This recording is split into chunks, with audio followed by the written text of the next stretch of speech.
लाख करोड़।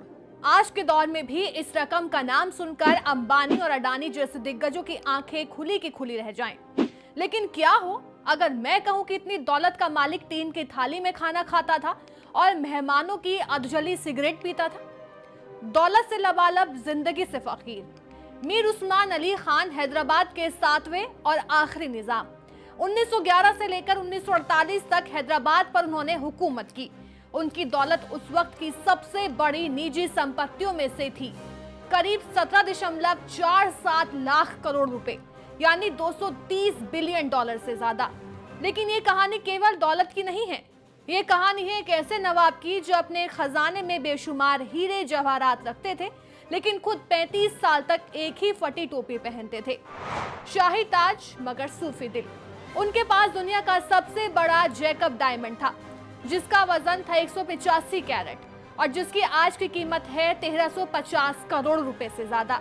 लेकिन नवाब खुद चलते थे एक खटारा से पुरानी गाड़ी में, कपड़े कभी प्रेस नहीं करवाए, ना ही नए खरीदे, और खाते थे टीन की थाली में मेहमानों की अधजली सिगरेट।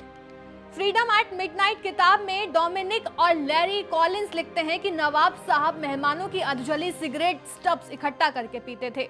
उनका मानना था कि नई सिगरेट खरीदना फिजूल खर्ची है और सादगी उनकी पहचान थी। यहाँ तक कि निजाम के पास रोल्स रॉयस की फ्लीट थी, दर्जनों लग्जरी गाड़ी, लेकिन वो खुद एक पुरानी खटारा एम्बेसडर जैसी कार में बैठते थे।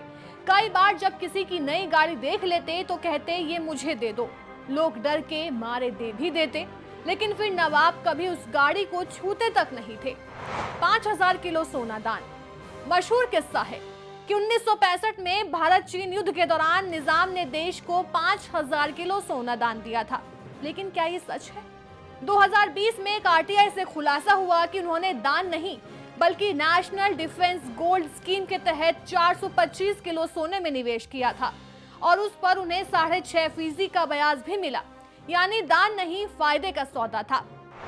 मरते दम तक वही कमरा, वही किताबें और वही फटे अखबार। 1967 में जब मीर उस्मान अली खान की मौत हुई तो वो किसी महल से नहीं बल्कि एक छोटे से कमरे में रहते थे।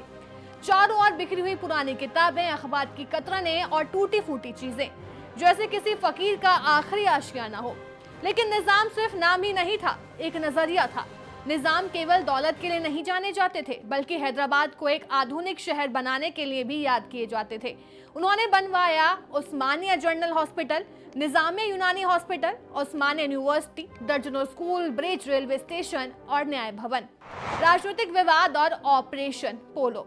1947 में भारत आजाद हुआ और निजाम ने हैदराबाद को स्वतंत्र रियासत बनाए रखने की कोशिश की, लेकिन 1948 में भारत सरकार ने ऑपरेशन पोलो चलाया और हैदराबाद को भारत में मिला लिया। हालांकि निजाम का फैसला विवादित रहा, लेकिन उनके विकास और शिक्षा में योगदान को नकारा नहीं जा सकता। एक सुल्तान जिसने विरासत पत्थरों में नहीं शहर की रंगों में छोड़ी। मीर उस्मान अली खान कोई आम राजा नहीं थे, वो दौलत में डूबे जरूर थे लेकिन दिल से एक सूफी थे।